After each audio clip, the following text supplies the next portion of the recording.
ဒီကနေ့ဗိုလ်ချုပ်ဇော်မင်းထွန်းရဲ့အင်တာဗျူးကတော့တနိုင်ငံလုံးကပြည်သူတွေကိုထိလန့်စေခဲ့ပြီးအောင်စေခဲ့တာလည်းဖြစ်ပါတယ်။ဒေါ်အောင်ဆန်းစုကြည်ကို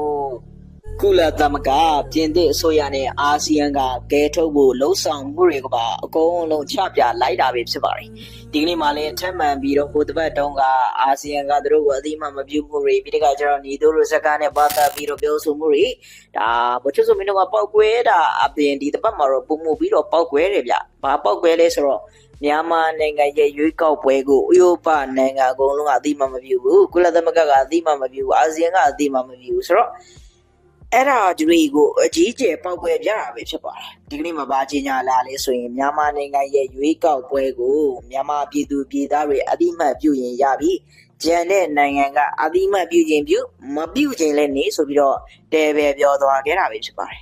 ဒါနဲ့မြန်မာပြည်သူတွေကလည်းစိတ်တိုးပြီးတော့ဘယ်သူကအသိမှတ်ပြုနေလို့လဲငါတို့ကမင်းတို့လုံနေတဲ့တစ်ဖက်ပိတ်ရွေးကောက်ပွဲကိုလက်မခံဘူးเนาะကုလသမဂ္ဂနဲ့ကျွန်တော်တို့เนาะပြင်သစ်နိုင်ငံအာဆီယံကပြောခဲ့တဲ့အတိုင်းပဲတစ်ဖက်မှာအင်အားကြီးတဲ့ပါတီတစ်ခုကိုเนาะပို့ဆိုပက်ဆက်ကိုဒါအချမ်းဖက်နီးနဲ့เนาะအကုန်လုံးကိုဖမ်းချုပ်ထားတာဖြစ်ပြီးတော့ဖြတ်သိမ်းထားတာဖြစ်ပြီးတော့ကိုယ့်အကူအားသာနေတဲ့ပါတီတစ်ခုနဲ့လှုပ်ဆောင်နေဆိုတာလွတ်လပ်မျှတတဲ့ရွေးကောက်ပွဲမဟုတ်ဘူးငါတို့လက်မခံဘူးဆိုတော့ပြောဆိုကြရပြီဖြစ်ပါတယ်เนาะပြီးတော့ဘယ်မှာလဲပြည်သူတွေကဘယ်ပြည်သူတွေကမင်းတို့ရဲ့ရွေးကောက်ပွဲကိုလက်ခံနေလို့လေမင်းတို့အခုဒီအလုံးများရှင်တဲ့အဆိုတော်တွေเนาะကျွန်တော်မင်းသားတွေကိုအသုံးပြုပြီးတော့မင်းတို့တွေအခုလိုမျိုးเนาะအသိအဓမ္မသူတို့တွေကိုဖိအားပေးပြီးတော့သူတို့တွေကရွေးကောက်ပွဲကိုလက်ခံခြင်းနေအောင်လှုပ်ဆောင်နေတာကမင်းတို့လုံနေတာတွေကသူတို့စိတ်တိုင်းကြเนาะသူတို့ရဲ့စိတ်ပါလို့လုံနေရမို့မင်းတို့ကတန်းနဲ့เนาะနှစ်ထင်ကိုထောက်ရလို့လုံနေရဆိုပြီးတော့ပြောဆိုကြကုန်ပြီဖြစ်ပါတယ်ဒီဘက်မှာလည်းဗိုလ်ချုပ်ဇော်မင်းထွန်းကပြောလာလဲဆိုရင်ဒေါအောင်ဆန်းစုကြည်ကိုเนาะတော်တော်ပောက်ကွဲနေတာဖြစ်ပါတယ်ဟိုအာဆီယံရော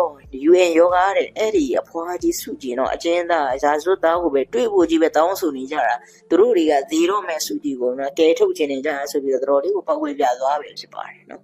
ဆိုတော့အလုံးလေးဒီကြားတဲ့အတိုင်းမှာဒီတော့တွင်မှာဒီနေ့နိုင်ငံရေးသမ္မတကြီးကလည်းဒေါအောင်ဆန်းစုကြည်ကိုတရက်မှမေ့မရအောင်လို့ပြောတယ်နော်ကုလသမဂ္ဂကလည်းမြန်မာနိုင်ငံရဲ့လက်ရှိကောင်းဆောင်ဖြစ်ဒေါအောင်ဆန်းစုကြည်နဲ့ဝင်းမြင့်ကိုထပ်မံကြေညာတယ်အာဆီယံကလည်းအဲ့ဒီအတိုင်းမှာပြီဆိုတော့မယောင်းလိုက်လို့အတွက်တန်တမာရေးရမှာကြာရှုံးမှုကြီးကြီးမားမားဖြစ်နေပြီ